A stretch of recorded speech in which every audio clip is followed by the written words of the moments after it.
चलिए भाई, सभी लोग जुड़ जाइए। इधर देखिए देखिए, आप सबके लिए आज मैं इकोनॉमिक्स जीके का लगभग 25 क्वेश्चन या 25 से 30 क्वेश्चन का एमसीक्यू ले आया हूं। और इस एमसीक्यू का ये खासियत है कि ये प्रीवियस ईयर के एग्जाम में कई बार क्या किया गया है, रिपीट किया गया है। तो ये पूरे क्वेश्चंस को आप देखिए। अगर आप बैंकिंग का प्रिपरेशन कर रहे हैं, एसएससी का प्रिपरेशन कर रहे हैं, या किसी भी कॉम्पिटिटिव एग्जाम का प्रिपरेशन कर रहे हैं, तो अकॉर्डिंग टू जीके जो क्वेश्चन हमने बनाया है उसको आप अंत तक देखिए। अगर आप सारे प्रश्नों का उत्तर सही दे पा रहे हैं तो समझिए आपकी तैयारी लगभग लगभग क्या है, सही वे में चल रही है। अगर आप प्रश्नों को क्या कर रहे हैं, 40% से कम अगर हल करते हैं तो ये समझ लीजिए कि आपकी तैयारी अभी बहुत अधूरी है। तो सीधे प्रश्नों पे आते हैं, और जो प्रश्न होगा आपका इसी टॉपिक से संबंधित होगा।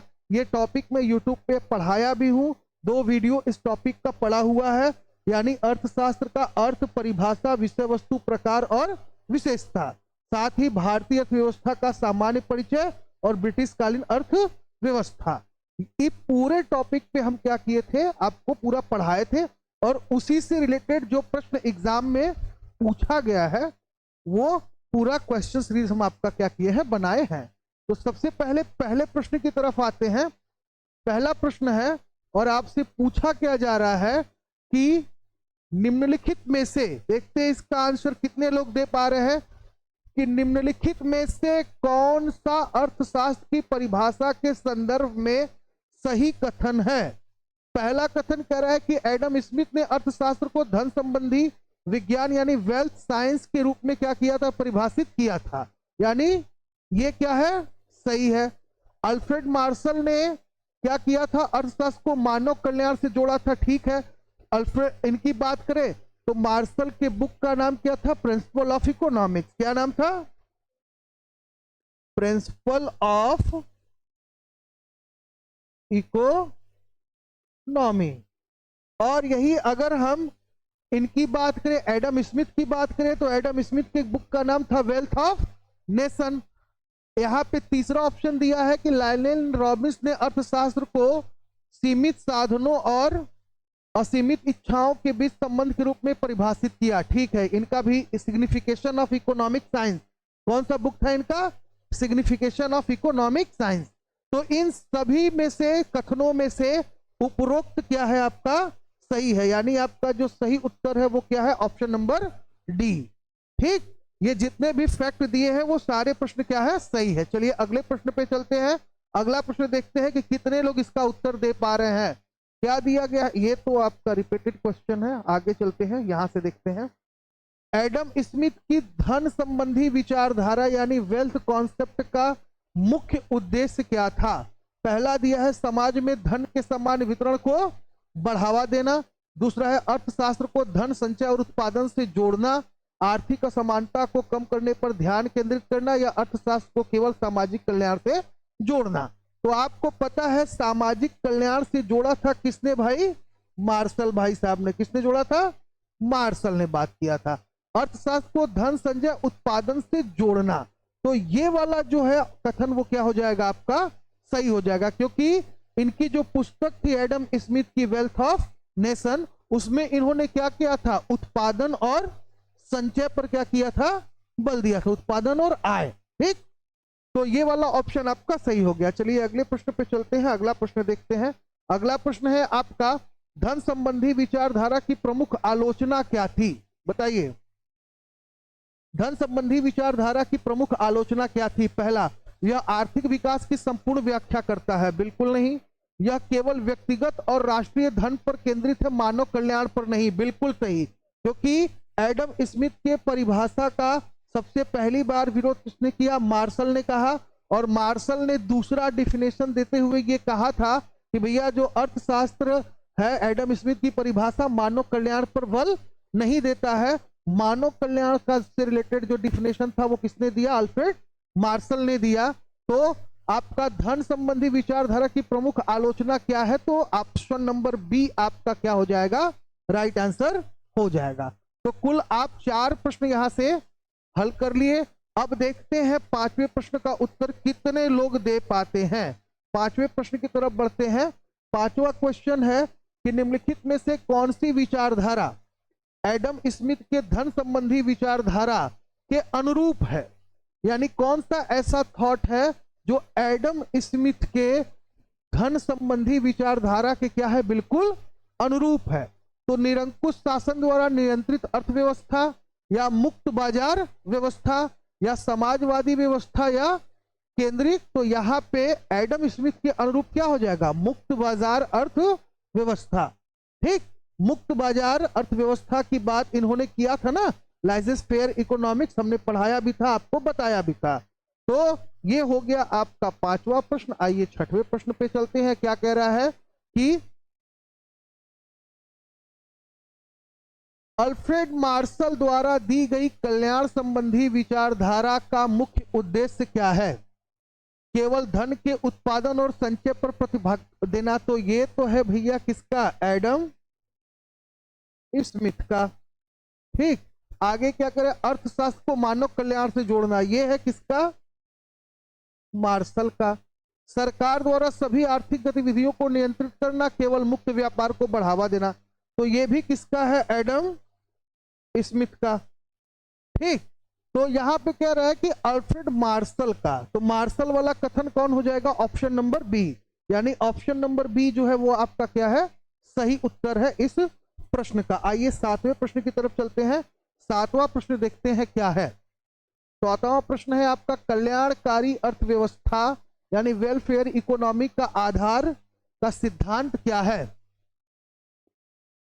कल्याणकारी अर्थशास्त्र यानी वेलफेयर इकोनॉमिक्स का आधार कौन सा सिद्धांत है, संसाधनों की दुर्लभता और उनकी वैकल्पिक उपयोगिता, ये तो रिकार्डो का था।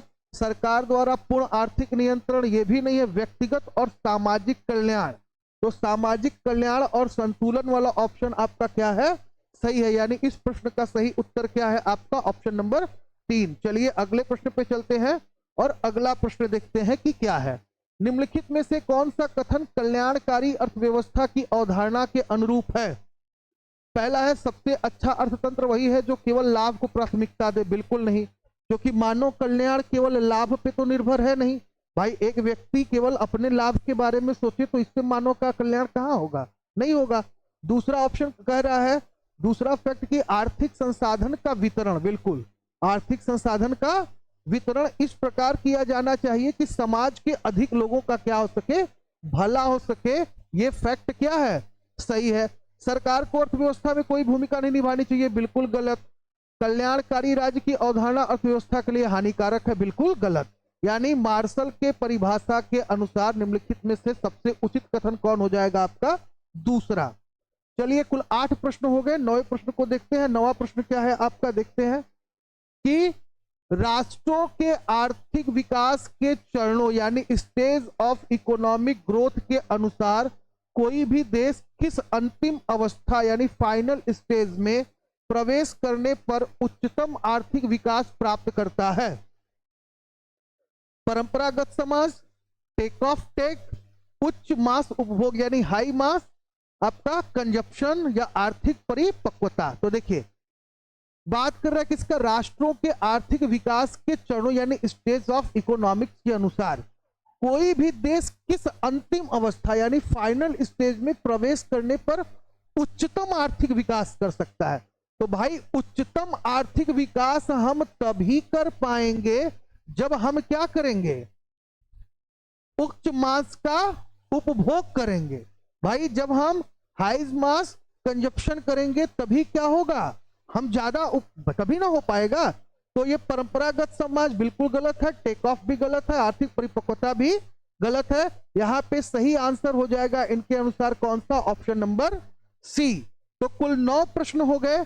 अगला प्रश्न 10वां प्रश्न देखते हैं, कितने लोग इस 10वें प्रश्न को कर पाते हैं। सतत आर्थिक विकास, देखिए ये सारे प्रश्न जो है आपका बैंकिंग अवेयरनेस में बैंकिंग के बच्चों से पूछा जाता है। साथ ही बीएड एंट्रेंस में जो है जो जीके वाला पार्ट है इकोनॉमिक्स का क्वेश्चन बच्चों से बहुत पूछा जाता है, सीयूईटी के एग्जाम में पूछा जाता है। उसके अलावा अगर कोई भी हम आयोग की परीक्षा की तैयारी कर रहे हैं तो वहां से हमसे जीके का प्रश्न क्या किया जाता है, पूछा जाता है। और सारे प्रश्न सेलेक्टेड है और प्रीवियस ईयर के परीक्षाओं में, अलग अलग परीक्षाओं में ये सब प्रश्न पूछे गए हैं। तो हर प्रश्न को प्रायोरिटी दीजिए और खुद को आंकिए कि आपकी तैयारी जीके में कहां तक पूरी है। ठीक, क्योंकि जब तक आप खुद से अपने आप को, आपका मेजरमेंट नहीं करेंगे, अपने से अपना मेजरमेंट नहीं करेंगे, तब तक तैयारी अच्छी नहीं होगी। तो खुद देखिए पूरे वीडियो को, सारे प्रश्नों को फेस करिए, अंतिम तक फेस करिए, ताकि आपको ये जो है रियलाइज हो पाए कि आप कितने प्रश्न को हल कर पा रहे हैं। ठीक, अगले प्रश्न की तरफ चलते हैं। 10वां प्रश्न कह रहा है हमसे कि सतत आर्थिक विकास यानी आपका सस्टेनेबल इकोनॉमिक ग्रोथ की अवधारणा का मुख्य उद्देश्य क्या है, जिसे संयुक्त राष्ट्र द्वारा 21वीं सदी के विकास के लक्ष्यों में शामिल किया गया है। तो पहला है केवल जीडीपी वृद्धि को बढ़ावा देना, भले ही पर्यावरणीय क्षति हो। बिल्कुल नहीं भाई, खुद के चक्कर में दूसरे का नुकसान करना ये तो बहुत गलत है। आर्थिक विकास, पर्यावरण संरक्षण और सामाजिक समावेश में संतुलन बनाना, बिल्कुल सही, ये वाला तो सही लग रहा है। केवल औद्योगिक और शहरीकरण को बढ़ावा देना, ग्रामीण अर्थव्यवस्था क्या वो करना, ये भी दोनों क्या है, गलत है। सरकार द्वारा सभी आर्थिक गतिविधियों को नियंत्रित करना ताकि असमानता कम की जाए, तो ये भी गलत है। सतत आर्थिक विकास की बात हो रही है, किसकी बात हो रही है, सतत आर्थिक विकास की बात हो रही है। तो यहां पर हमें क्या करना होगा, आर्थिक विकास, पर्यावरण संरक्षण और सामाजिक समावेशन, इन तीनों पर फोकस करना होगा, तभी ही क्या होगा, आपका सतत आर्थिक विकास होगा। और 21वीं सदी में संयुक्त राष्ट्र द्वारा इन्हीं लक्ष्यों को क्या किया गया है, यानी 21वीं सदी का जो संयुक्त राष्ट्र का इकोनॉमिकल गोल है, उसमें इस चीज को क्या किया गया है, रखा गया है। तो कुल 10 प्रश्न हो गए। 11वें प्रश्न की तरफ चलते हैं और 11वां प्रश्न देखते हैं क्या है।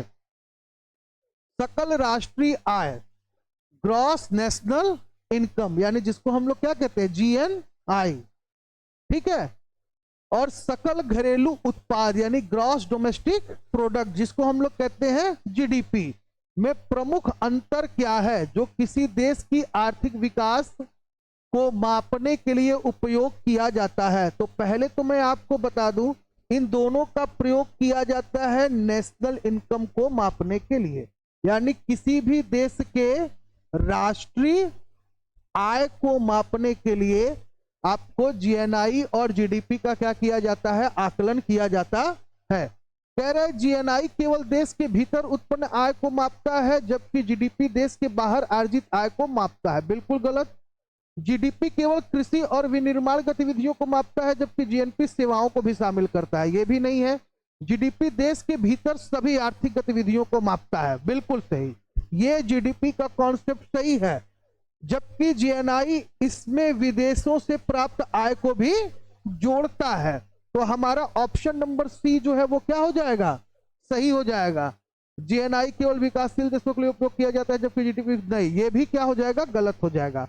तो ऑप्शन नंबर डी इस प्रश्न का सही उत्तर है।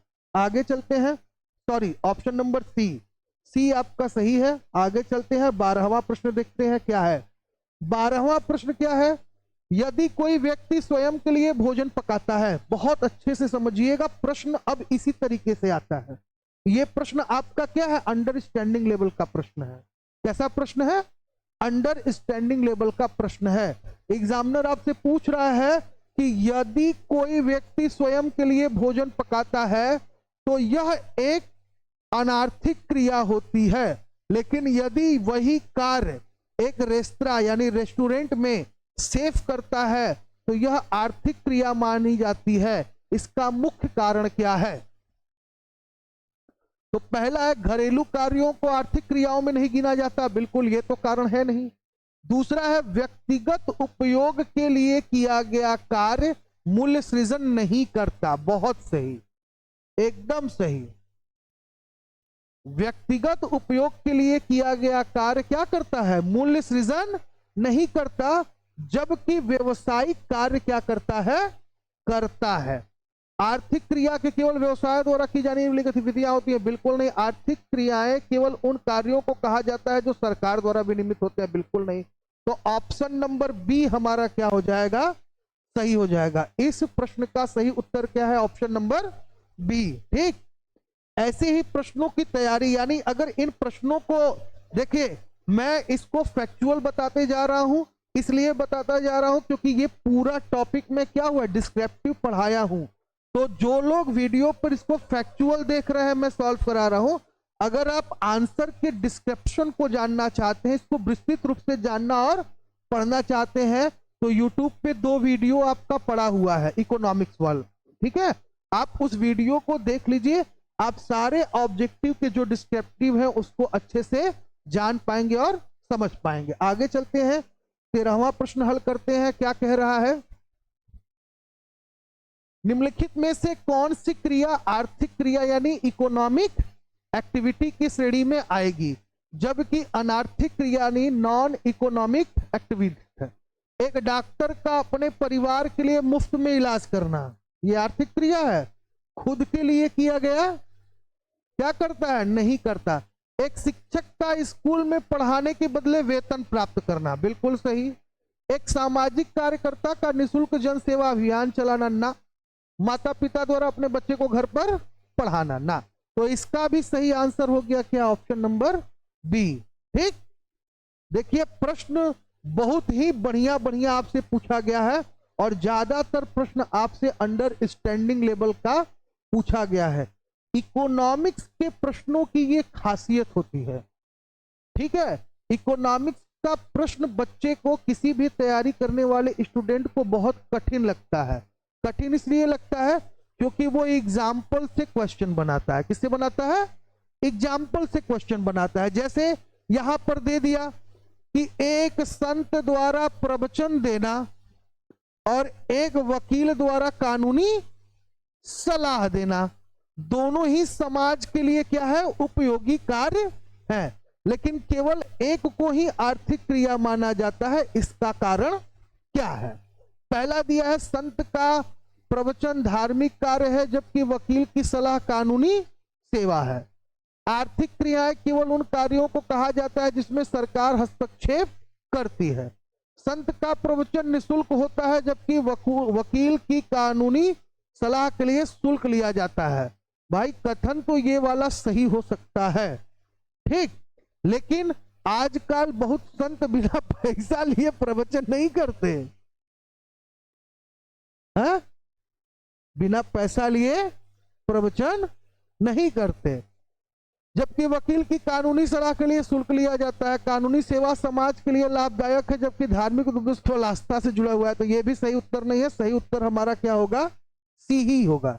इस प्रश्न का सही उत्तर हमारा ऑप्शन सी है। 15वें प्रश्न की तरफ बढ़ते हैं। 15वां प्रश्न देखते हैं, प्रोडक्शन और कंजप्शन। प्रोडक्शन और कंजप्शन यानी उत्पादन और उपभोग के बीच संबंध को किस सिद्धांत के माध्यम से समझा जाता है, जिसमें संसाधनों का दक्ष उपयोग और उपभोक्ता संतुष्टि को प्रमुखता दी जाती है?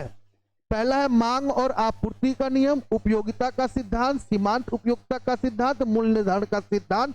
बहुत अच्छा प्रश्न है और यह कई परीक्षाओं में पूछा गया है। उत्पादन और उपभोग के बीच के संबंध को किस सिद्धांत के माध्यम से समझाया जाता है?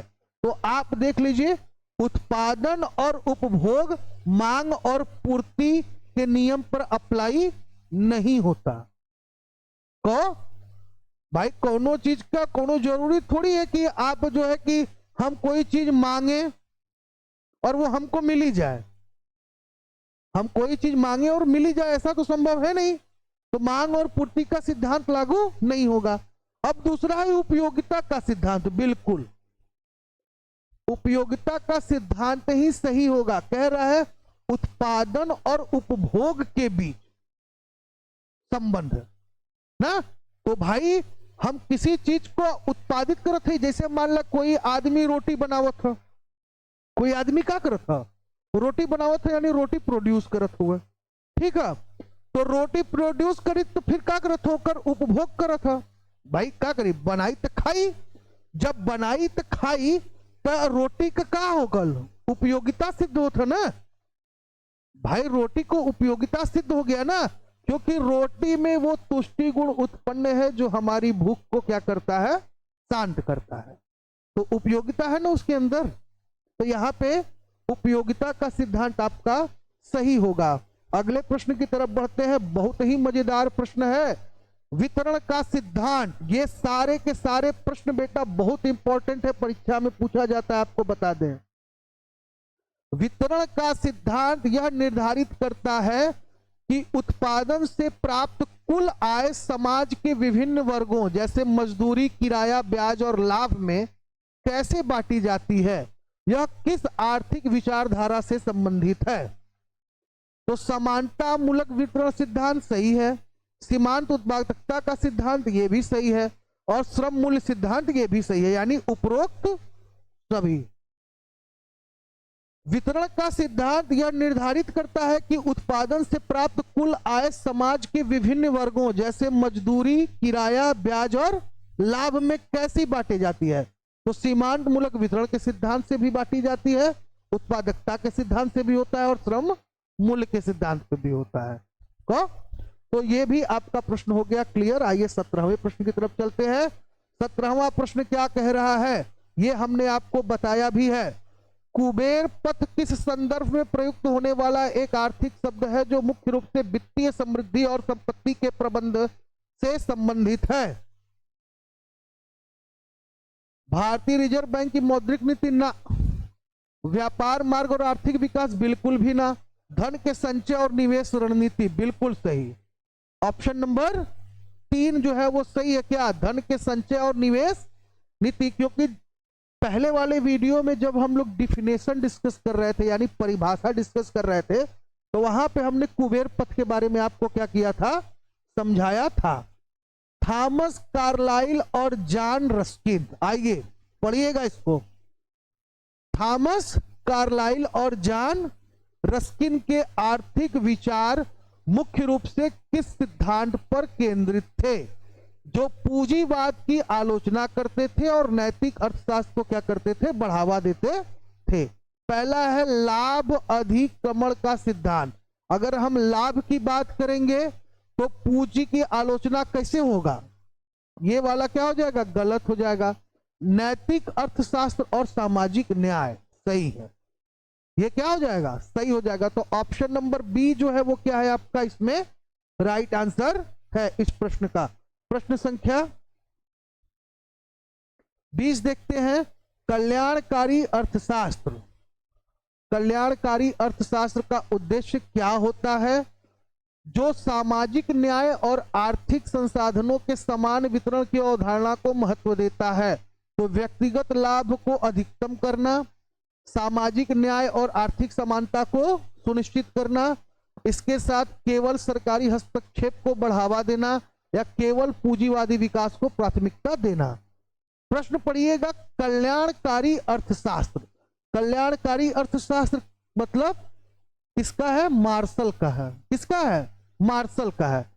तो मार्शल अगर बात कर रहा है किसी चीज का, तो कल्याण, मानव कल्याण की बात कर रहा है, तो किससे हो जाएगा भाई, व्यक्तिगत लाभ से तो मानव कल्याण होगा नहीं, केवल सरकारी हस्तक्षेप से तो मानव कल्याण होगा, पूंजीवाद से मानव कल्याण होगा नहीं। सामाजिक और आर्थिक समानता को सुनिश्चित करना, अगर ये चीज हो जाए तो जन कल्याण और मानव कल्याण संभव है। इसलिए इस प्रश्न का सही उत्तर हो जाएगा ऑप्शन नंबर बी। ये जितने भी फैक्चुअल पॉइंट हम आपको बता रहे हैं, ये एमसीक्यू प्रैक्टिस जो करवा रहे हैं, अगर इस प्रश्न के ऑप्शन और इस प्रश्न के उत्तर को आप डिस्क्रिप्टिव रूप से जानना चाहते हैं, तो हम बार बार आपको बता रहे हैं वीडियो को अच्छे से देख लीजिएगा। इस टॉपिक पे हमने 2 वीडियो पहले से बना रखा है। ठीक, आगे चलते हैं, क्योंकि ये प्रैक्टिस सीट एक तरीके से है ये सीरीज, तो इसको जल्दी जल्दी हम सॉल्व करा रहे हैं। लेकिन अगर आप इसका डिटेल में इसको जानना चाहते हैं तो वीडियो इस पे बना हुआ है। आगे चलते हैं, भौतिक कल्याण संबंधी अर्थशास्त्र यानी मैटेरियल वेलफेयर इकोनॉमिक्स को किस अर्थशास्त्री ने प्रस्तुत किया, जिसने मानव जीवन की भौतिक आवश्यकताओं को प्राथमिकता दी। तो अल्फ्रेड मार्शल। भाई भौतिक कल्याण की बात तो किसने किया था, मार्शल ही ने किया था ना, अभी कुछ देर पहले डिस्कस हुआ। चलिए आगे चलते हैं 21वें प्रश्न की तरफ। क्या कह रहा है, अर्थशास्त्र किस वैज्ञानिक सिद्धांत पर आधारित है जिसमें यह अध्ययन किया जाता है कि दुर्लभ साधनों का? तो ये किसका था? दुर्लभता का सिद्धांत किसका है? रॉबिन्स का। किसका है? रॉबिन्स का। हम आपको बताए भी थे उस समय दुर्लभता का सिद्धांत, यानी ऑप्शन नंबर सी क्या है आपका? राइट आंसर है। आगे चलते हैं, अगले प्रश्न की तरफ बढ़ते हैं। अगला प्रश्न क्या कह रहा है हमसे? अर्थशास्त्र की विषय वस्तु मुख्य रूप से इस तथ्य पर केंद्रित है कि संसाधन सीमित है लेकिन मानवीय आवश्यकताएं असीमित है। यह किस सिद्धांत से संबंधित है? बताइए। तो ये भी तो दुर्लभता का सिद्धांत का ही है। इन्होंने ने कहा था कि भाई साधन सीमित है और इसका वो ये है, परिभाषा हमने बताया भी है। 23वां प्रश्न देखते हैं क्या है भाई? अर्थशास्त्र की विषय वस्तु को दो प्रमुख भागों में विभाजित किया जाता है। एक जो व्यक्तिगत इकाई यानी व्यक्ति, परिवार और फर्म है, यानी ये क्या है? समिष्ट है, माइक्रो इकोनॉमिक्स के निर्णय का अध्ययन करता है। दूसरा जो समग्र अर्थव्यवस्था का विश्लेषण करता है यानी मैक्रो इकोनॉमिक्स। तो निजी अर्थशास्त्र, सार्वजनिक, सूक्ष्म और समिष्ट, वित्तीय और दूसरा होगा, यही है ना? माइक्रो एंड मैक्रो इकोनॉमिक्स की बात कर रहा है। देखिए प्रश्न एक भी ऐसा नहीं है जो आपको क्लास में न पढ़ाया गया हो। कोई ऐसा प्रश्न नहीं है जो आपको क्लास में न पढ़ाया गया हो। अब प्रॉब्लम आपकी ये है कि आप नहीं पढ़े तो वो आपकी गलती है, ठीक है? ऐसा इसमें कोई भी प्रश्न नहीं है जो आपको न पढ़ाया गया हो, साथ ही ऐसा कोई प्रश्न नहीं है जो कि परीक्षा में न पूछा गया हो। तो ये दोनों चीज है। अब ये आप पे निर्भर करता है कि आप क्या पढ़ रहे हैं, कैसे पढ़ रहे हैं। आगे चलते हैं 24वें प्रश्न की तरफ। अर्थशास्त्र की विषय वस्तु का मुख्य उद्देश्य संसाधनों के उत्पादन, वितरण और उपभोग। क्या है? उत्पादन, वितरण, उपभोग का अध्ययन करना है। यह अध्ययन मुख्य रूप से किन पहलुओं पर केंद्रित होता है? तो आर्थिक विकास और सामाजिक न्याय ना, उत्पादन, विनिमय, वितरण और उपभोग। किस पे? अब बताए भी थे, उत्पादन होता है और उत्पादन का क्या होता है? वितरण होता है, उपभोग होता है और विनिमय से आय होता है। बताए थे ना, हम श्रृंखला बताए थे ना कि भाई अगर हम किसी भी चीज को क्या करते हैं? उत्पादित करते हैं, तो उत्पादित केवल दो चीजों के लिए किया जाता है। या तो हम उसका क्या करेंगे? उपभोग करेंगे, और या तो हम उससे क्या करेंगे? आय करेंगे। आय कैसे होगा? तो जब विनिमय करेंगे। भाई आय कैसे होगा? विनिमय। विनिमय का मतलब क्या होगा? विनिमय के अंतर्गत क्या होता है? क्रय और विक्रय। विनिमय का मतलब क्या होता है? क्रय और विक्रय, खरीदना और बेचना। और वितरण का मतलब क्या होता है? बांटना। ठीक, तो ये सारी चीजें कहां पे है? ऑप्शन नंबर बी इसका क्या हो जाएगा? सही आंसर हो जाएगा। कौन सा आपका? तो ये वाला, सॉरी यही था प्रश्न। अच्छा ये था 24वां प्रश्न था। क्या था इसमें? उत्पादन, आय और वितरण तथा उपभोग। चलिए अगले प्रश्न की तरफ चलते हैं। 25वां प्रश्न भाई साहब क्या कह रहा है? आधुनिक अर्थशास्त्र की विषय वस्तु केवल धन और संसाधनों तक सीमित नहीं है बल्कि यह आर्थिक कल्याण और सतत विकास पर भी केंद्रित करता है। यह किस दृष्टिकोण को दर्शाता है? देखिए बात, आप देखिए प्रश्न में ही सवाल, प्रश्न में ही उत्तर छिपा हुआ है। बात किसकी कर रहा है और किसकी बात कर रहा है? सतत विकास। इन दो चीजों को सेंट्रलाइज कर रहा है। जब दो चीजों को सेंट्रलाइज कर रहा है तो पारंपरिक दृष्टिकोण तो रहेगा ही नहीं, केवल सरकारी नियोजन तो रहेगा ही नहीं, केवल बाजार आधारित दृष्टिकोण तो रहेगा ही नहीं। तो आर्थिक कल्याण तब संभव है जब सामाजिक और सतत विकास दृष्टिकोण हो। कहते ना प्रश्न में ही उत्तर है, बस आप क्या करिए उसको अच्छे से देखिए। आगे चलते हैं 26वें प्रश्न की तरफ। क्या कह रहा है? अर्थशास्त्र में सकारात्मक अर्थशास्त्र यानी पॉजिटिव इकोनॉमिक्स वास्तविक तथ्यों और आंकड़ों का विश्लेषण करता है, जबकि मानक अर्थशास्त्र यानी नॉर्मेटिव इकोनॉमिक्स क्या करता है? करता है। तो केवल ऐतिहासिक घटनाओं का अध्ययन, नीति निर्माण और आदर्श आर्थिक निर्णयों पर केंद्रित होता है, केवल वित्तीय आंकड़ों का विश्लेषण करता है, केवल प्राकृतिक संसाधनों का दोहन पर केंद्रित होता है। प्रश्न को फिर से पढ़ते हैं। अर्थशास्त्र में सकारात्मक अर्थशास्त्र यानी पॉजिटिव इकोनॉमिक्स, वास्तविक तथ्यों और आंकड़ों का क्या करता है, विश्लेषण करता है। जबकि मानव अर्थशास्त्र क्या करता है, मानव अर्थशास्त्र क्या करेगा, तो ये करेगा नीति निर्माण और आदर्श आर्थिक निर्णयों पर केंद्रित होगा। बस आप प्रश्नों को एक या दो बार पढ़िए, जो लोग क्लास अटेंड किए हैं उनके दिमाग में पट से आ जाएगा कि क्या है। आगे चलते हैं। अर्थशास्त्र वह अध्ययन है जो सीमित साधनों के बीच मानव के चुनाव और उनके उपभोग को समझने में सहायता प्रदान करता है। जबकि अर्थशास्त्र क्या दर्शाती है, उत्पादन, उपभोग और प्रक्रिया, किसी देश में उपलब्ध आर्थिक संसाधनों की सूची, सरकार द्वारा निर्धारित आर्थिक नीतियों का समूह या आर्थिक गतिविधियों का एक ऐसा तंत्र जो उत्पादन, विनिमय, उपभोग से क्या होता है, संचालित होता है। प्रश्न 27 हो गया। 28वें की तरफ बढ़ते हैं। क्या कह रहा है, अर्थव्यवस्था विभिन्न प्रकार की हो सकती है जिसमें अर्थशास्त्र की भूमिका और संसाधन का स्वामित्व महत्वपूर्ण कारक होता है। निम्नलिखित में से कौन सा आर्थिक व्यवस्था का मुख्य प्रकार नहीं है। अर्थव्यवस्था विभिन्न प्रकार का हो सकता है जिसमें सरकार की भूमिका और संसाधनों का स्वामित्व महत्वपूर्ण कारक होता है। तो महत्वपूर्ण कारक कब होगा, पूंजीवादी होगा नहीं, समाजवादी होगा नहीं, मिश्रित होगा नहीं, खुली अर्थव्यवस्था। कौन सा हो जाएगा, खुली अर्थव्यवस्था। कुल कितने टाइम का आपका पूरा हो गया लेक्चर, कितना टाइम हुआ, 31 मिनट का। चलिए कुछ क्वेश्चन और कर लेते हैं। 40-45 मिनट का ये वीडियो आपका एमसीक्यू हल करा देते हैं ताकि आपके लिए क्या रहे, कम से कम 40-45 मिनट का एक लेक्चर रहेगा। तो एक पार्ट इसका और बचा है, वो भी हम लोग डिस्कस कर लेंगे क्योंकि टोटल 100 क्वेश्चंस है। और आपको मैं ये बता दूं कि आप इन प्रश्नों का रिवीजन अच्छे से कर लीजिए। इसकी तैयारी डिस्क्रिप्टिव रूप से आप वीडियो देखकर कर लीजिए। इसमें से आपका प्रश्न फंसना ही फंसना है, ठीक है। आप सोचिए कि अगर आप 100 का डिस्क्रिप्टिव पढ़ने जाएंगे तो और अच्छे से आपकी तैयारी हो जाएगी। आगे चलते हैं। अर्थव्यवस्था में उत्पादित गतिविधियां विभिन्न क्षेत्र में विभाजित होती है। इनमें से कौन सा क्षेत्र उत्पादन से सीधे संबंधित नहीं है। तो प्राथमिक क्षेत्र, द्वितीयक क्षेत्र, तृतीयक क्षेत्र। कह रहा है उत्पादन से सीधे संबंधित नहीं है, तो चौथा क्षेत्र जो है वो उत्पादन से सीधे संबंधित नहीं है। बाकी सब उत्पादन से किसी न किसी तरीके से संबंधित है।